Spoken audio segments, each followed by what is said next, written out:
En el nombre del Padre, y del Hijo, y del Espíritu Santo. Amén. Queridos hermanos y hermanas, les estoy mandando el sermón de hoy, este domingo 12º, de las lecturas del Evangelio según San Mateo. Y hoy, como veis, estoy acá afuera de nuestro monasterio de Santa Transfiguración. Hizo un día excelente, muy fresco y con sol también. Por eso decidí ponerme acá afuera a grabar este sermón. ¿Qué es lo que oímos en la lectura de hoy, queridos hermanos y hermanas? Oímos el encuentro de nuestro Señor con un joven que era muy rico. Y la lectura nos dice lo siguiente, que un joven se acercó a nuestro Señor a preguntarle, pues, cómo podría ganar la vida eterna, cómo entrar al reino de los cielos, cómo salvarse. Y nuestro Señor le dijo,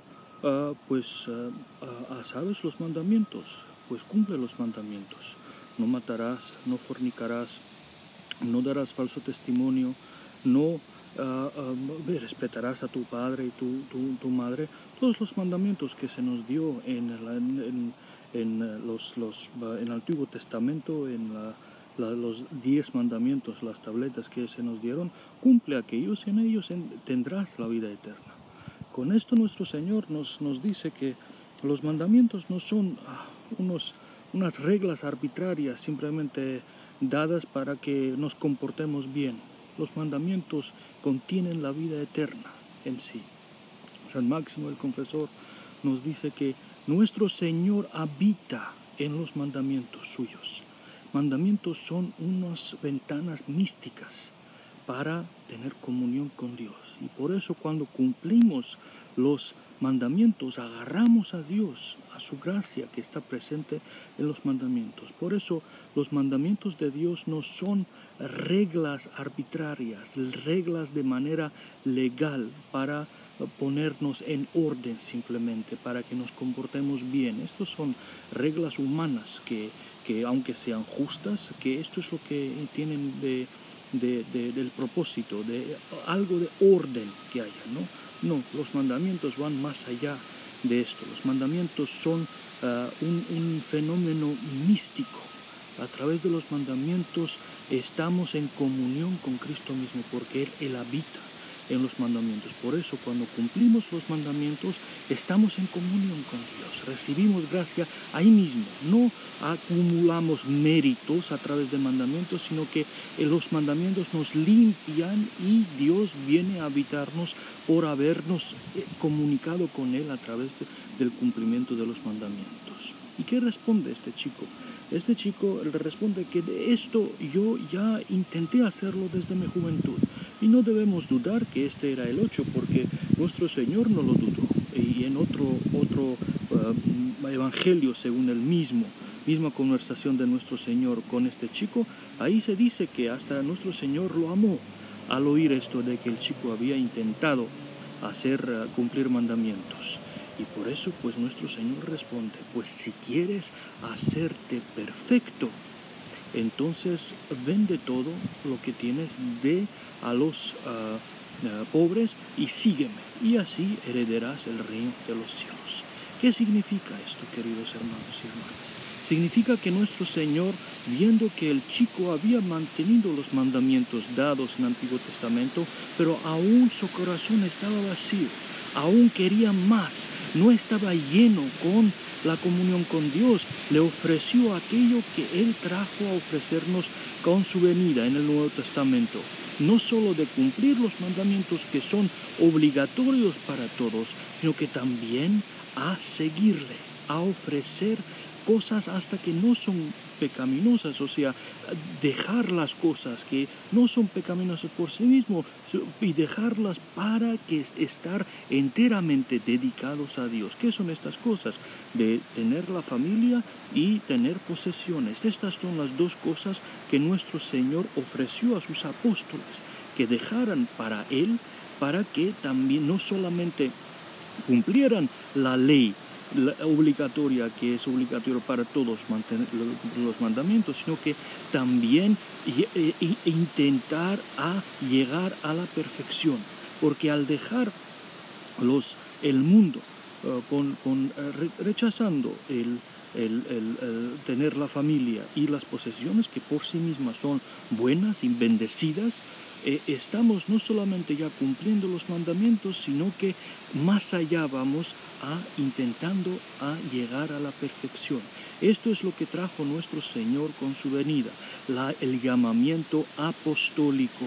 Este llamamiento apostólico fue a continuación llamado monacato, porque el monacato es el llamamiento apostólico.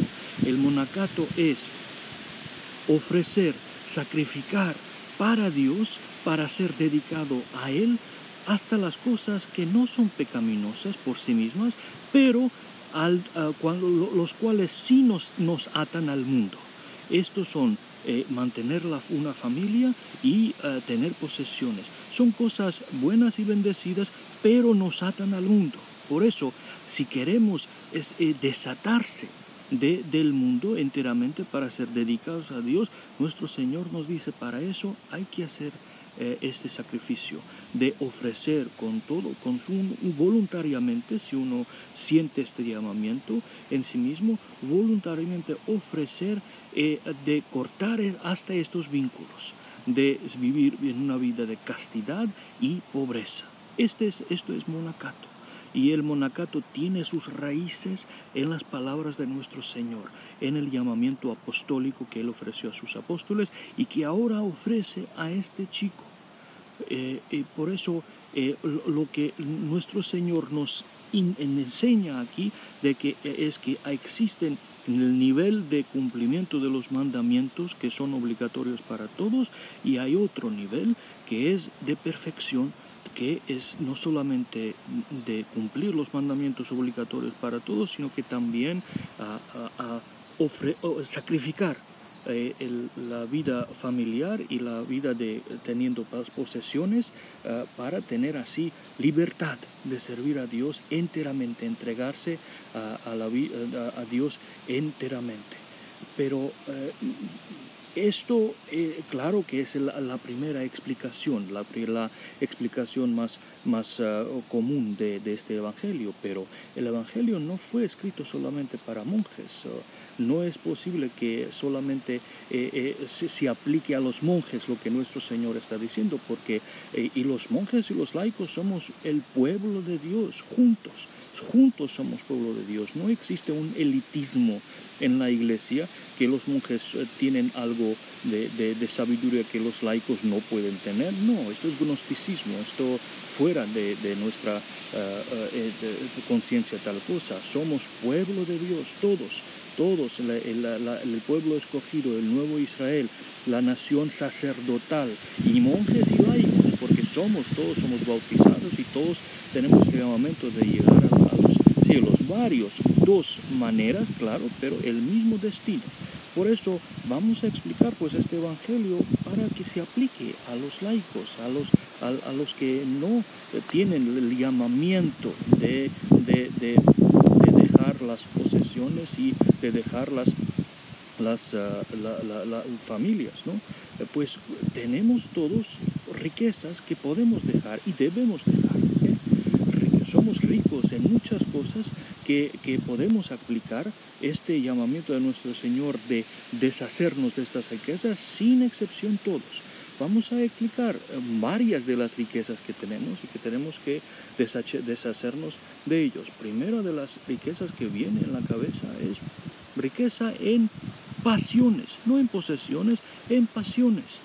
¿Cuántos hemos enriquecido a través de nuestra vida en pasiones que prometimos luchar contra ellos? Cuando fuimos bautizados, dimos una promesa a nuestro Señor de tener una guerra constante contra las pasiones que nos llevan al pecado, de nunca aliarse jamás, nunca rendirse jamás contra las pasiones. Y este celo y entusiasmo que tuvimos al principio muchas veces se va, y poco a poco dejamos que las pasiones antiguas contra cuales habíamos luchado tanto entren otra vez en nuestro corazón, y a veces de la pobreza espiritual, que esto es el sentido de pobreza espiritual, de ser pobre en pasiones, nos enriquecemos enriquecemos otra vez.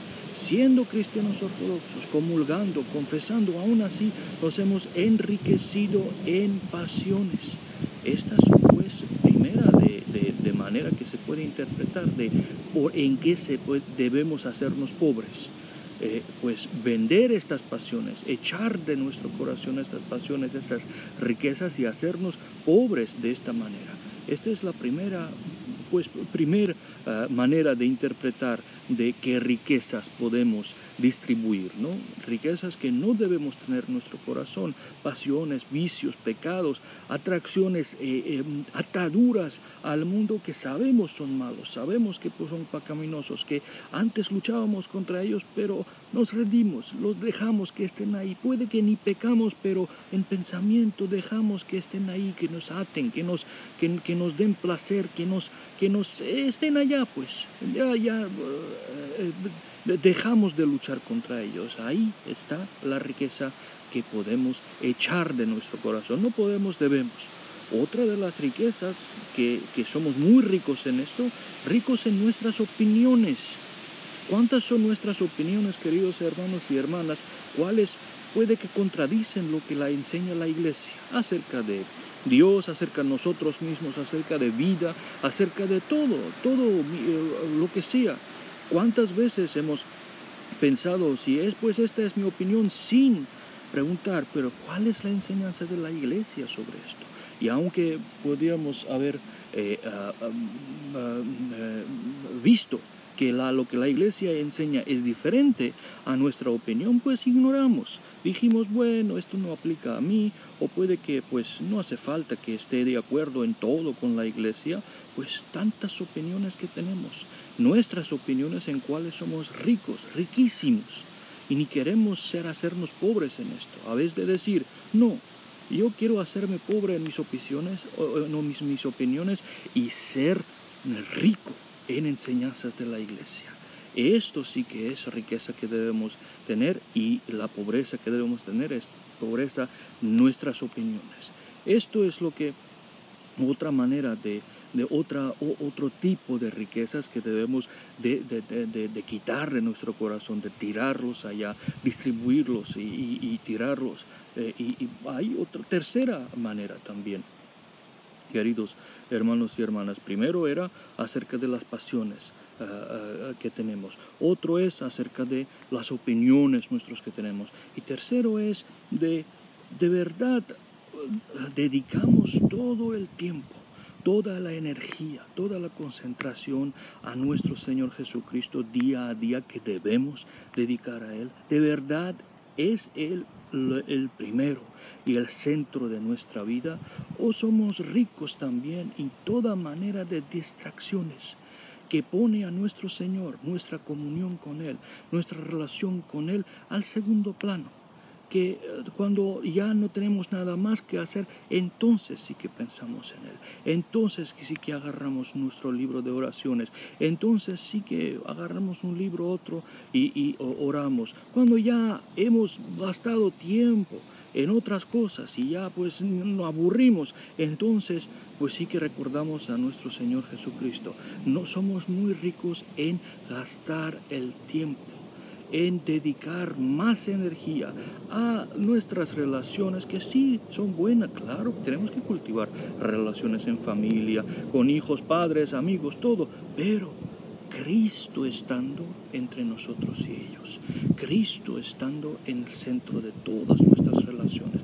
¿Cuántas veces hemos pensado así, de cultivar nuestras relaciones, y sobre el trabajo, sobre carrera, sobre estudios, sobre hobbies, cualquier otra cosa que por sí misma no son pecaminosas, pero hemos puesto a estas cosas en el primer plan, en lo que gastamos y que dedicamos más tiempo, y en recordar y tener memoria de nuestro Señor Jesucristo, tener memoria de sus mandamientos, de empezar y acabar el día con su alabanza, de poner a Cristo en cada relación, en cada meta, en cada propósito, en cada plan que tenemos en nuestra vida, poner a Él primero, y que lo demás alrededor suyo torne ¿Cuántas veces hemos recordado esto? Pues somos muy ricos también en gastar tiempo. En gastar tiempo hasta en no las cosas pecaminosas, que de esto ya hablamos, las cosas secundarias, a los que damos primer plan. Y la primera cosa que es lo más importante en nuestra vida, y esto debemos entender, como cristianos ortodoxos, hasta la idea de tener a Cristo primero, ante todo, por encima de todo, hasta por encima de nuestra propia vida, es nuestra enseñanza, es nuestra doctrina. Si alguien ama a alguien más que a Cristo, no merece a Él. Si amamos a nosotros mismos más que a Cristo, no le merecemos. Son sus palabras, no mías. Por eso, ¿cuántas veces hemos puesto esta enseñanza en acción, día a día? De cuando lo que sea estamos haciendo, de poner primero a Él y después lo demás. Esta es otra riqueza que tenemos, de gastar tiempo en cosas secundarias a vez de dedicarlo a nuestro Señor y después a todas las demás cosas. Pues ya veis en cuántas cosas somos ricos, queridos hermanos y hermanas. Las riquezas estas debemos deshacer, debemos quitarnos y echar de nuestro corazón estas riquezas, de escuchar nuestro Señor, pero Él dijo a este joven rico de que si te falta algo, ves y vende todas tus cosas, riquezas, distribúyelos a los pobres y tendrás herencia en el reino de los cielos, bien, y sígueme. Pues podemos aplicar, si no en el sentido exacto, ¿no? Porque pues no todos tienen llamamiento a ser monjes, sino que en este otro sentido que expliqué, de tantas riquezas que tenemos, de escuchar a nuestro Señor, de que estas riquezas hay que echarnos de nuestro corazón, hay que quitarlos de nuestro corazón y seguir a nuestro Señor en la ligereza y en pobreza bendita de nuestro corazón, de nuestro espíritu. Por eso dice nuestro Señor, benditos son, bienaventurados son los pobres del espíritu.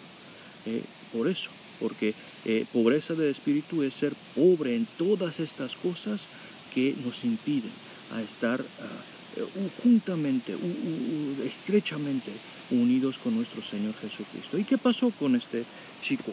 Pues no pudo aceptar las palabras de nuestro Señor, aunque él tenía el deseo muy fuerte de hacer algo más de simplemente de cumplir los mandamientos. Él quería dedicarse a Dios, quería hacerse perfecto, tenía este llamamiento en sí mismo que llamamos llamamiento apostólico, y todos los que quieren hacerse monjes tienen este mismo deseo de ser dedicados a Dios. Cuando oyó que él tenía que vender todas sus cosas y distribuir todas sus cosas, no pudo hacerlo. Él prefirió tener sus riquezas, de mantener sus tierras y sus riquezas que tenía, que a escuchar el llamamiento que había sentido en su corazón. Esta es la tragedia de este chico. Era un chico joven y sincero y devoto y piadoso, pero no pudo hacer aquello al que estaba llamado, porque la atadura de las riquezas eran tan fuertes que ganó en su corazón las riquezas que sobre el llamamiento que él había sentido de seguir a nuestro Señor Jesucristo. Y al ver esto, nuestro Señor dice, qué difícil que un rico entre en el reino de los cielos. Y dice, es más fácil que un camello pase por una aguja, o sea, el agujero de una aguja, que un rico entre en el reino de los cielos. Y los apóstoles se asombraron y dijeron, pues, ¿quién puede salvarse, Señor? Y dijo, lo que es imposible para hombres es posible para Dios. Pues intentemos a entender qué es lo que quiere decir nuestro Señor con estas palabras. ¿Qué es este agujero de una aguja y qué es el camello? Porque tiene un sentido muy interesantísimo. Pues el agujero de aguja era nombre de una de las puertas de la muralla de la ciudad de Jerusalén, y se llamaba aguja, o sea, agujero de aguja, porque era una puerta muy pequeña, muy chiquita, y la única manera en el cual un camello podía entrar a la ciudad de Jerusalén a través de esta puerta era si quitaban la mayoría de su carga, del peso de su espalda, y sí agachaba su cabeza. Pues esto es lo que nuestro Señor dice. No dice con este dicho que los ricos no podrán entrar al reino de los cielos. Al revés, dice cuál es la manera que pueden entrar. Pues la manera es igual que un camello entra a través de un agujero de la aguja de esta puerta.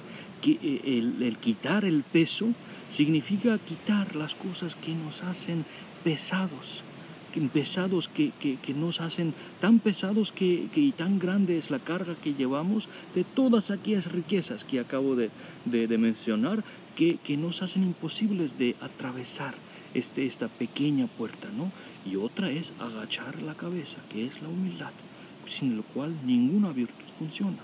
La humildad es aceptar de que somos indignos de entrar, que no tenemos poder, ni fuerza, ni ánimo, ni celo, ni merecemos, y agachar simplemente la cabeza ante Dios y decir: tú, a través de tu poder, fuerza, ayuda, gracia, tú puedes hacer esto, yo no puedo. Por esto agacharé mi cabeza en humildad, aceptando de que no merezco y ni soy digno entrar, y no he hecho nada para entrar, pero tú, aceptando la humildad mía y dándome el socorro de lo alto, hazlo, que pueda atravesar esta puerta estrecha del reino de los cielos. Esto es lo que quiere decir nuestro Señor con estas palabras acerca de la aguja de agujera, que es la puerta chica de la muralla de Jerusalén, y el camello, que es el camello, o sea, nosotros sí podremos entrar, sí que nos quitamos la carga,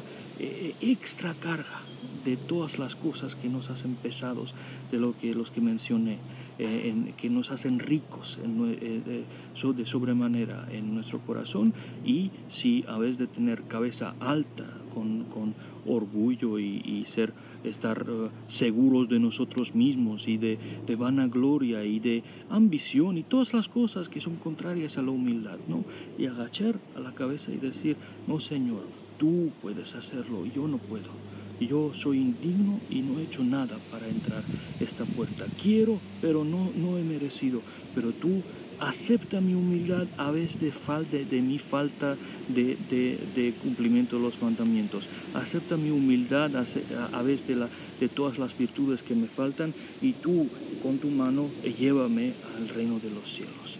Esto es lo que nos dice el Evangelio de hoy, una maravillosa explicación que nos dan los santos padres. También quiero decir un par de palabras acerca de la fiesta de la dormición que acabamos de celebrar el viernes pasado. La dormición es una palabra que se refiere al reposo, al fallecimiento de la Santísima Madre de Dios y siempre Virgen María. Esto pasó en la ciudad de Jerusalén, el monte Sión, donde vivía la Santísima Madre de Dios, y donde estaba también la primera comunidad cristiana en Jerusalén. Estaba sobre el monte Sión, que es el monte al sur de la ciudad de Jerusalén, que es la ciudad de David, ¿no? Ahí empezó Jerusalén. Y pues 3 días antes de su fallecimiento, ella recibió la segunda anunciación.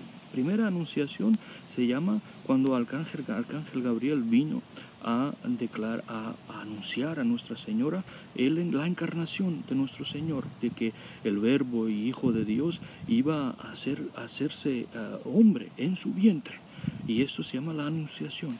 Pero la segunda anunciación es cuando el mismo Arcángel Gabriel también viene, según la tradición de la Iglesia, a decir a Nuestra Señora de que ahora ya había llegado tiempo que ella fuese llevada al reposo eterno, a estar con nuestro Señor para siempre, a empezar nueva existencia con nuestro Señor. Y ella pidió a nuestro Señor un favor, de que todos los apóstoles que estaban en aquellos tiempos en todo el mundo viniesen para su reposo y su sepultura. Ya se pasó de una manera maravillosa, milagrosa.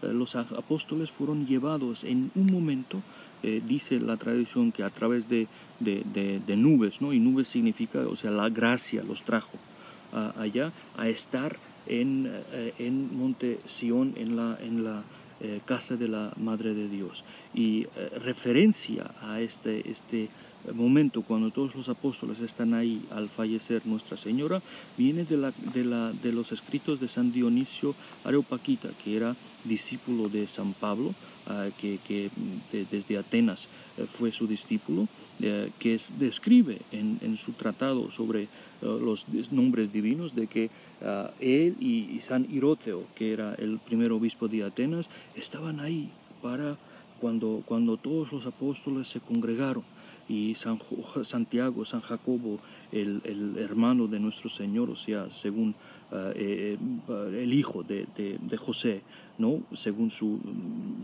primer matrimonio, que era primer obispo de Jerusalén, estaba ahí, y San Pedro estaba ahí también, y todos los otros apóstoles alrededor, dijo, de aquel cuerpo de que dio origen a la vida y cual contuvo en sí mismo a Dios mismo. Estas son palabras de San Dionisio hablando sobre la Madre de Dios, hablando de que ahí estaba delante de ellos el cuerpo que es fuente de vida, el cuerpo que contuvo en sí a Dios mismo. Estas son sus palabras.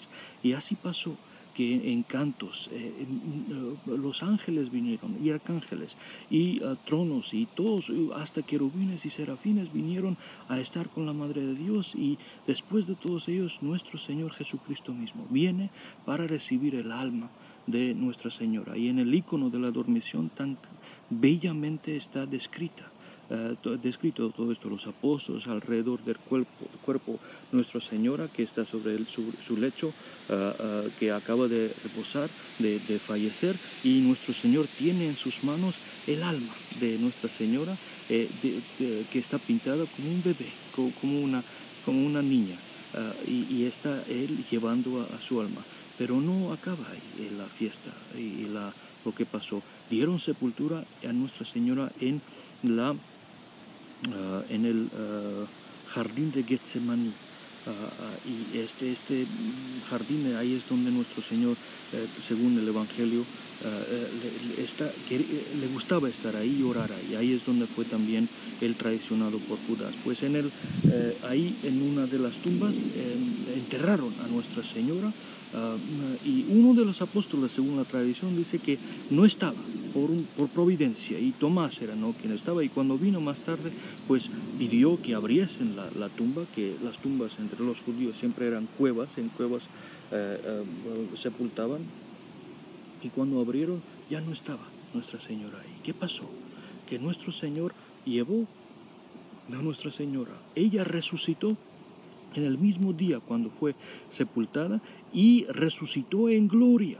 Ella está en un estado en el cual todos anhelamos estar después de la resurrección general, de cuando vendrá segunda vez nuestro Señor Jesucristo para juzgar los vivos y los muertos, y y todos los muertos resucitarán, ¿no? Ella ya está en este estado, está en gloria ya, única entre los santos, que nuestro Señor ya la tiene en su lado, ya resucitada, cuerpo, alma, y glorificada e incorruptible, porque la muerte, como dicen las oraciones, himnos de la Iglesia, no pudo atarla a Nuestra Señora. ¿Por qué? Porque no reconoció nada de lo suyo, la muerte en ella. Como ella era tan pura, tan incorruptible, tan limpia según el alma, pues tampoco el cuerpo suyo pudo ser contenida por la muerte. Y como ella fue la madre de vida, pues la muerte no pudo de mantener a ella muerta, sino que por el poder de nuestro Señor Jesucristo, el mismo día ella resucita en gloria y es llevada al cielo, y está ahora ahí intercediendo por todo el mundo, como cantamos también, de que ella al ser trasladada al cielo no abandonó el mundo más, sino que se hizo una intercesora constante, una protectora sin límite para todo el mundo. Y San santos de la iglesia, especialmente San Gregorio Palama, nos dice que la Madre de Dios no es de las más grandes santos de los hombres, o sea, no es la más grande de los santos humanos, sino que ella está por encima de todos los órdenes angelicales. Por eso decimos más honorable que los querubines y incomparablemente más preciosa que los serafines. O sea, ella está por encima hasta de los más altos rangos de los huéspedes celestiales. Y San Gregorio Palamas dice que ella está en la frontera entre la creación visible e invisible y Dios. Más allá de ella, de todas las cosas creadas, ya es Dios. Por eso ella es la puerta entre la creación y Dios. Y Dios da todas las gracias y providencia y todo, y alimentación espiritual y todo lo que da la creación, no solo a nosotros los humanos, sino que hasta a los ángeles. Él da a través de ella. Ella es la que conduce, o sea, la puerta, la ventana de la gracia de Dios al mundo entero, visible e invisible. Qué gran cosa, queridos hermanos y hermanas, cuál grande es nuestra intercesora, nuestra madre, cuál grande es nuestra ayuda que tenemos, porque la iglesia canta en las vísperas para las apósticas, la iglesia canta que dice todo esto y al final la gloria de las apósticas acaba así de que, Señora, no olvides los lazos de ser nuestra pariente. No olvides los lazos familiares con nosotros los humanos y usa estos lazos para darnos gracia, para interceder por nosotros hasta ante nuestro Señor Jesucristo. Qué bella expresión esta de que ella pertenece más a Dios que a nosotros, pero ella aún es humana. Por eso le pedimos a ella de que no olvide los lazos familiares, los vasos de parientes, los lazos como en México dicen carnales, no de ser carnal, de ser relacionado según familia, ¿no? No olvides estos lazos que tú compartes con nosotros y recuérdanos a todos en tus oraciones. Así de grande es la Madre de Dios, más honorable que los querubines y incomparablemente más preciosa que los serafines. Por encima de toda la creación de Dios está la Madre de Dios. Más allá de ella ya es Dios, porque ella es la única en que Dios fue beneplácito en entronarse. Ella se hizo la arca viviente de Dios, y el arca del Antiguo Testamento, que era el centro de toda o sea, todo los ritos y todas las cosas que se oficiaban en el Antiguo Testamento, en el tabernáculo de los judíos y después en el templo de Salomón. El centro de todo esto era el arca de Dios, que era como una caja adornada por oro, que estaba en el Santo de los Santos, y esta caja en sí misma contenía las cosas más santas del antiguo Israel, que era la maná, una parte de maná que llovió sobre los judíos en desierto cuando escaparon de Egipto. Las tablas de 10 mandamientos estaban en el arca también, y también el bastón de Aarón que floreció. Estas cosas más santas que tenía el pueblo hebreo estaban contenidas en el arca.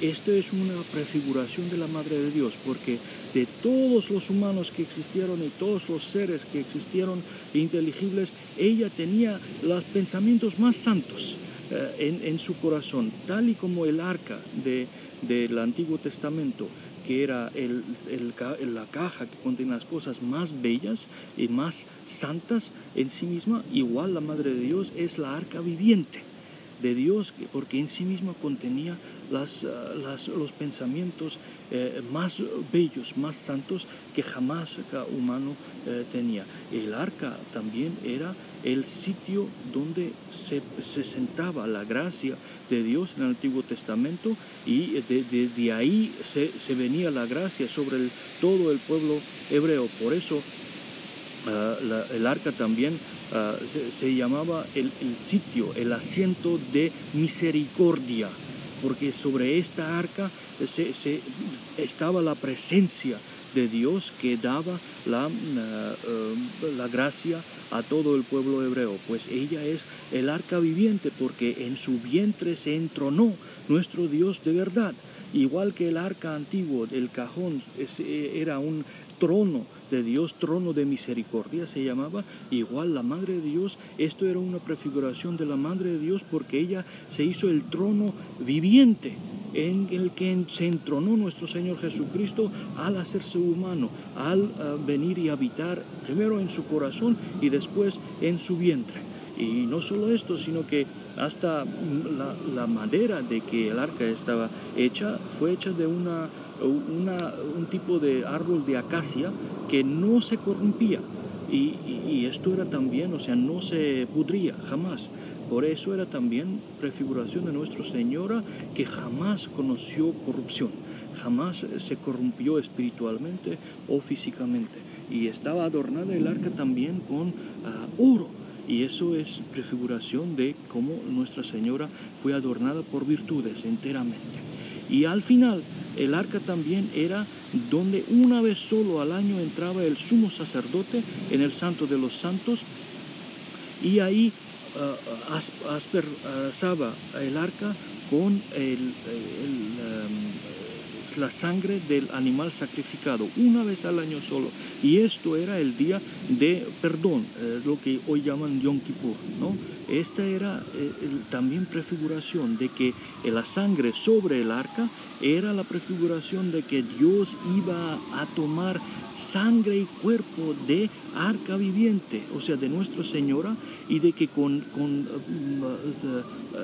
tomando este cuerpo y sangre del arca viviente, o sea, de Nuestra Señora, y al morir a través de este cuerpo y resucitar con este cuerpo, daría redención y salvación a todo el mundo, no solo al pueblo entero. Mirad cómo en detalles hasta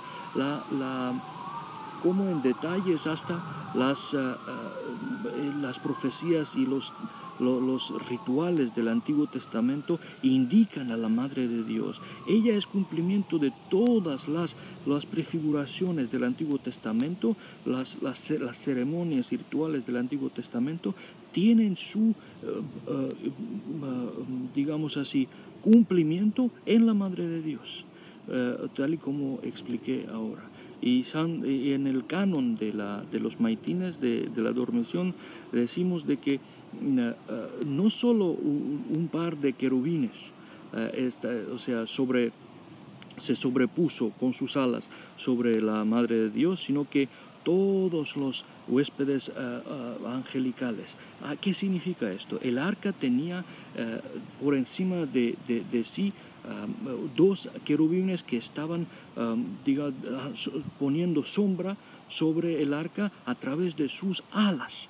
Y pues la arca viviente de Dios, que es la Madre de Dios, no solo tuvo dos querubines hechos de metal poniendo sombra sobre ella, sino que todos los huéspedes arcangelicales, ángeles, arcángeles, tronos, dominios, serafines, querubines y más, todos vinieron en día de su dormición para poner por encima de ella, con respeto, sus alas espirituales, ¿no? Y esto vemos en el icono de la dormición también, como vemos que nuestro Señor está ahí tomando el alma de Nuestra Señora. En muchos de los iconos alrededor de nuestro Señor son todos los ángeles, y por encima de nuestro Señor está el querubín que está poniendo una sombra sobre el arca viviente de Dios, que es Nuestra Señora. Pues vemos, queridos, qué gran era esta fiesta, y cuál gran es nuestra fe, que tiene unos misterios tan grandes. Y para acabar, pensemos en esto, que todos somos llamados a ser arca de Dios. Todos somos llamados. Esto es lo que nuestro Señor quiere ver en nosotros. Si hemos hecho espacio para Él en nuestro corazón. Y que esto es lo que Él espera, de que hagamos espacio en nuestro corazón para Él, para que Él venga y habite con su gracia en nuestro corazón. Y Nuestra Señora es el ejemplo imposible de imitar a ella, porque ella se hizo el arca viviente, constante. Hasta hoy en día es el arca de Dios, a través del cual Dios distribuye sus dones a todo el mundo. Pues nosotros por lo menos podemos intentar hacer hasta cierto punto arcas de Dios, en los cuales Él será bien alegre al ver de que estamos intentando limpiar nuestro corazón, para que Él pueda venir y habitar en nuestros corazones y hacer su presencia entronarse en nuestros corazones. La Madre de Dios es más allá de lo que podemos pensar, porque imagínense, nosotros hoy en día se nos da esta gracia de ser arcas de Dios cuando comulgamos la Santa Comunión. Cuando la Santa Comunión entra en nosotros, en nuestro alma, nuestro corazón, en aquel momento, en unos segundos, nos hacemos dignos de ser arcas de Dios, porque Él viene y habita en nosotros como en su arca. Pues la Madre de Dios estaba en este estado toda su vida. El estado en que nosotros estamos cuando comulgamos, y después por nuestros pecados, por pensamientos, por distracción, por todas las cosas, pues nos abandona la gracia hasta la siguiente comunión. Esto no pasó con la Madre de Dios. La Madre de Dios estaba en un estado constante de Dios estando presente en ella. Tal grande es la Madre de Dios. Imitemos a ella y pidamos su ayuda, para que nos ayude a, por lo menos un nivel mínimo, hacernos dignos de que Dios venga y habite en nuestros corazones. El día de dormición también se celebra un santo muy amado. Nosotros en monasterio le amamos mucho, pintamos hasta su icono, que es San Tarcisio de Roma, que era un joven, un acólito en Roma en tiempos de persecución de emperador Valerio, que era una bestia persiguiendo la iglesia. Pues les diré un par de palabras sobre este santo también. En tiempos de persecución se le daba a los servidores de la iglesia, que no eran clero, muchas veces bendición, para que ellos podían llevar la Santa Comunión de un sitio a otro, para que gente que estaba aislada, ellos pudiesen comulgar. Y muchas veces jóvenes también se les daba esta bendición. Hoy en día pues hacemos lo mismo por esta pandemia, al dar bendición a subdiáconos, a dar comunión a los fieles. Pues porque no tenemos a clérigos todos los sitios, pero sí los fieles, y necesitan comulgar. Pues en estos tiempos en Roma se les dio, en la iglesia de Roma, a Tarcisio, que era un joven y era acólito, más o menos lo que hoy sería un subdiácono en la iglesia, ¿no? A llevar la Santa Comunión a los prisioneros que estaban presos en una de las cárceles de Roma. Y él llevaba la comunión en una caja bien adornada, que estaba colgada sobre su pecho. Igual que yo traigo muchas veces comunión, habéis visto, llevo un estuche sobre mi corazón, donde hay una caja dentro, y donde llevo la comunión, para llevar comunión ya consagrada a los sitios que necesitan tener comunión. Pues este muchacho estaba llevando a uno de los cárceles, para que los prisioneros cristianos pudieran comulgar antes de salir a combatir en el martirio, ¿no?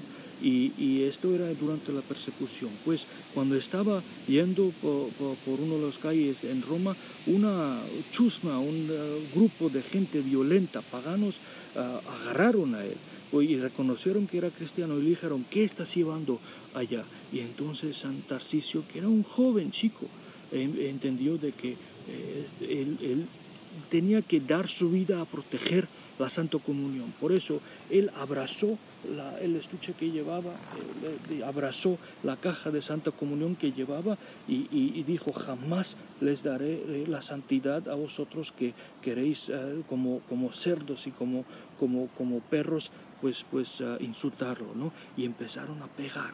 Le pegaron tanto con piedras, ladrillos, con palos, sangrando el chico, que al final murió. El chico Tarcisio, y estaba, pero no soltó la caja con Santa Comunión, sino que lo protegió con su cuerpo. Y al martirizarlo, estas bestias de gente, pues intentaron a ver lo que llevaba en su corazón, y vieron que la caja que habían visto hace poco sobre él había desaparecido.